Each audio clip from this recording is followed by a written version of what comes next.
Hey, what's up? Okay, so I ran across this little thing today. I was really thinking about it. I thought it was kind of funny. And I realized I didn't really know what Paul was talking about here. And after a little research, I thought this was interesting. So I thought I'd do a little thing on it. And specifically, we're going to go here to 1 Corinthians 1, specifically verse 12. Paul is. He's having a problem here because, you know, certain people are rejecting him and going with other leaders. And so we're just going to go here. My brothers and sisters, some of Chloe's household have informed me that there are quarrels among you. What I mean is this: one of you says, I follow Paul. Another, I follow Apollos.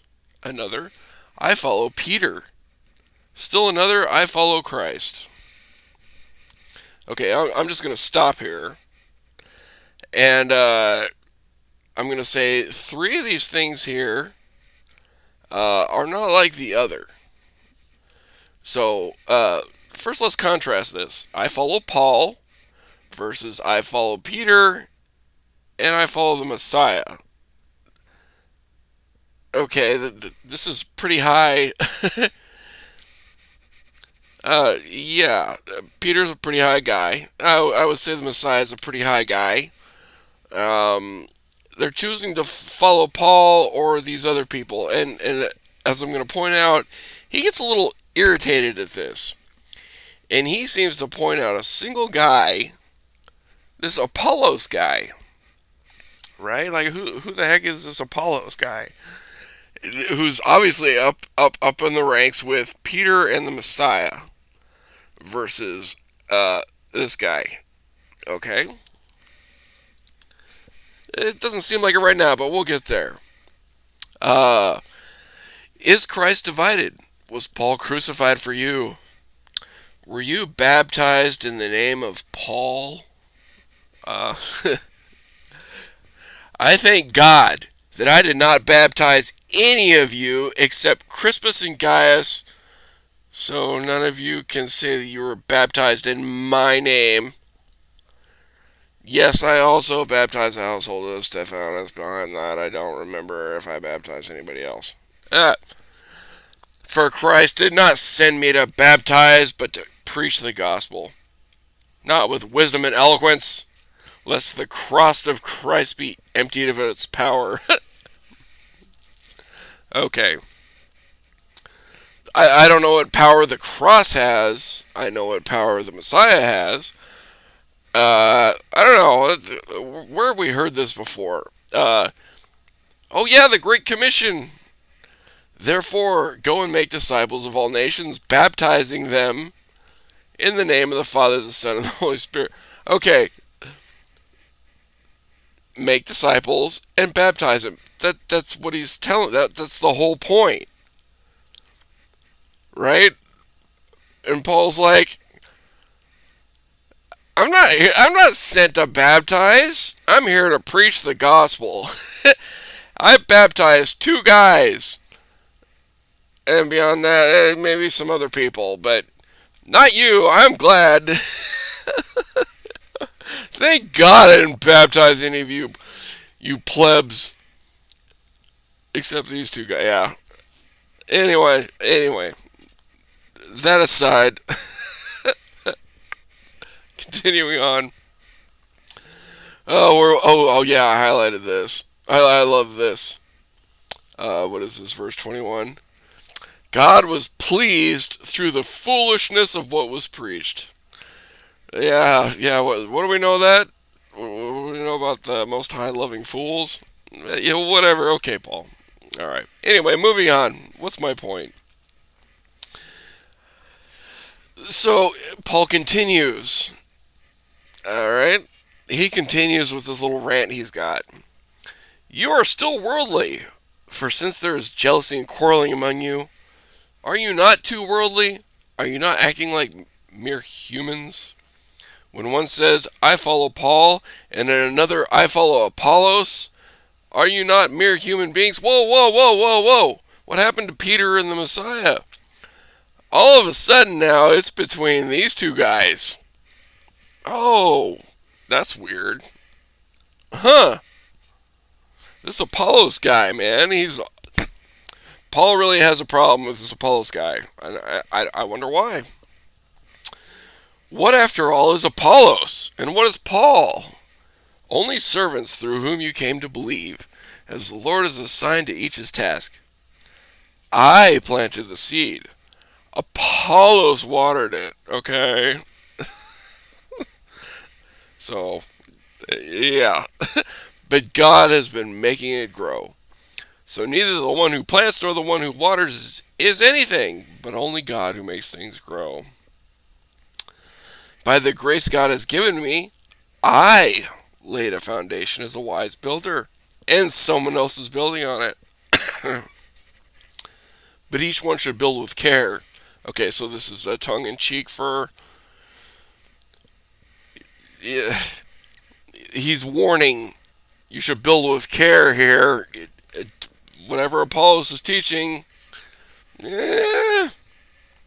for no one can lay the foundation other than the one already laid, which is Jesus Christ. Okay, and he just contradicts himself right here. He says, I laid the foundation, because he's the wise builder, and Apollos is building on it. Okay. So it seems he's picking on Apollos here. He doesn't like Apollos, for whatever reason. He's forgotten Peter, he's forgotten Jesus, he's forgotten... he's going straight at this guy's neck. I'm sorry. I'm not used to talking this much. We'll go to verse 4. Now, brothers and sisters, I have applied these things to myself and Apollos. Oh, he's still on Apollos. He really loves this guy. For your benefit, so that you may learn from us the meaning of the saying, do not go beyond what is written. And this is absolutely hilarious. Okay, Paul. Okay. Then you will not be puffed up, being a follower of one of us against the other. And this is important, right? He's saying right out here that people are choosing Apollos over Paul. So I'm gonna ask, who is this Apollos guy? Right? Obviously Paul's kind of pissed at him.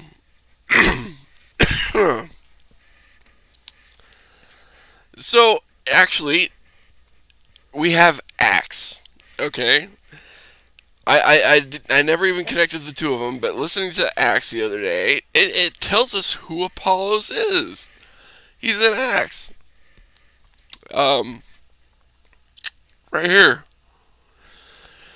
So meanwhile, a Jew named Apollos, a native of Alexandria, came to Ephesus. Oh, he came to Ephesus.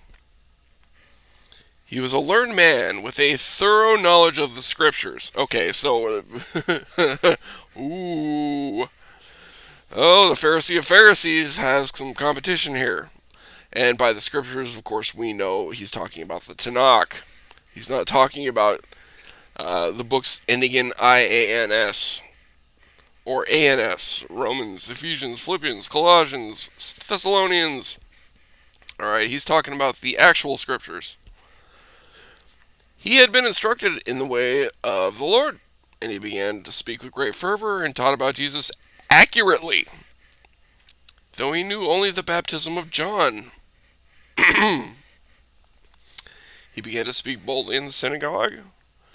When Priscilla and Aquila heard of him, they invited him to their home and explained him the way of God more adequately. I don't know what this means. But anyway...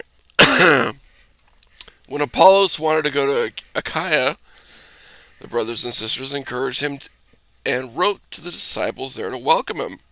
When he arrived, there was a great help, or he was a great help to those who by grace had believed. Okay. For he vigorously refuted his Jewish opponents in public debate, proving from the Tanakh that Yeshua was Messiah. This guy is a Torah guy. He knows his stuff. All right. No, this is interesting, right? That Paul's the Pharisee of Pharisees. His biggest, apparently, his biggest opposition is this other Torah guy,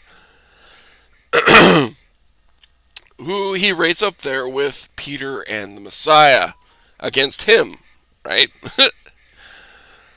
Okay, so that's fascinating.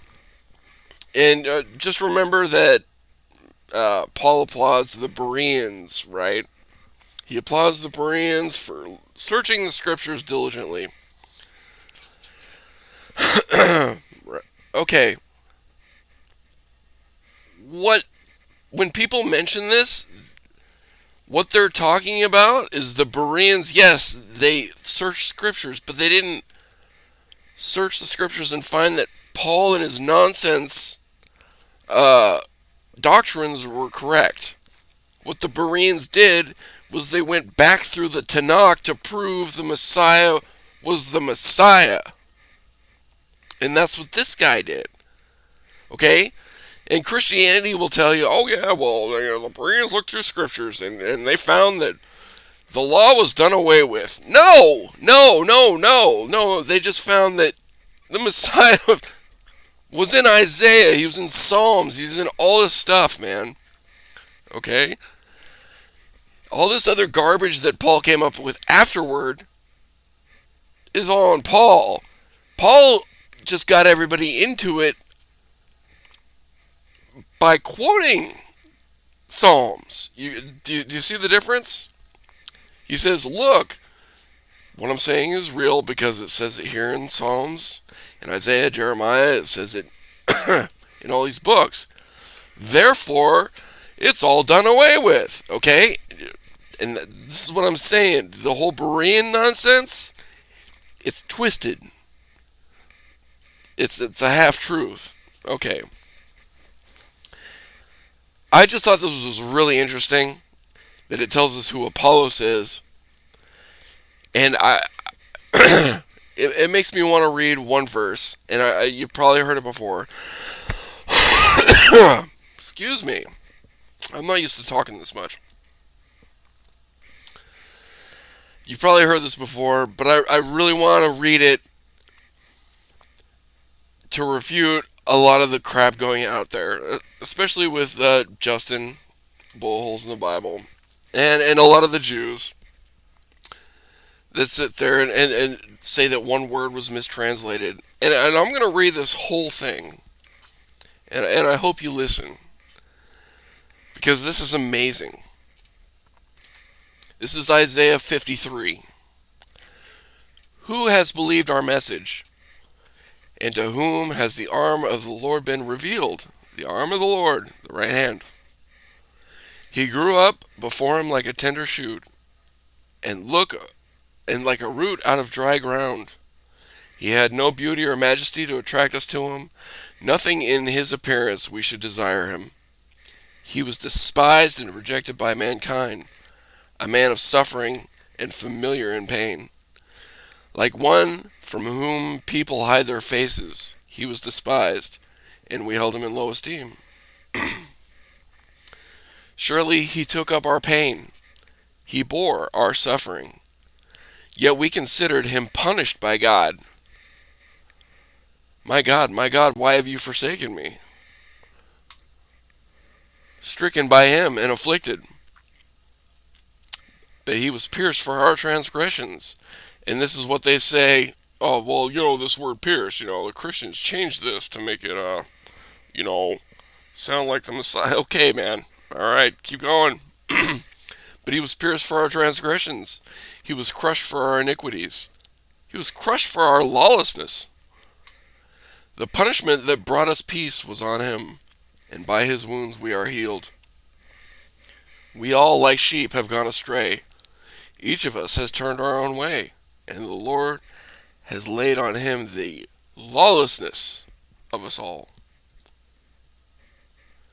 He was oppressed and afflicted, yet he did not open his mouth. He was led like a lamb to slaughter, and as a sheep before its shearers is silent, he did not open his mouth. What did the Messiah do? And, and what did the Messiah do in front of Pilate? Oh, he didn't say anything. By oppression and judgment he was taken away. Yet who of his generation protested? For he was cut off from the land of the living. For the transgression of my people he was punished.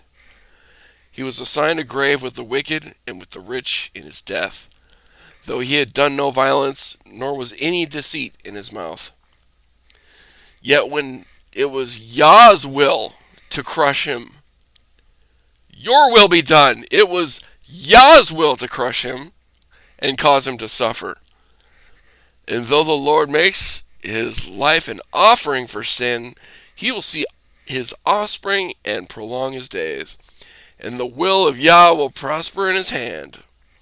After he has suffered, he will see the light of life and be satisfied by his knowledge. My righteous servant will justify many, and he will bear their iniquities. Therefore, I will give him a portion among the great, and he will divide the spoils with the strong, because he poured out his life unto death, and was numbered with the transgressors.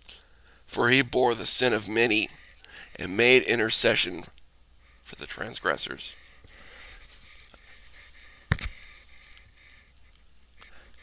Now,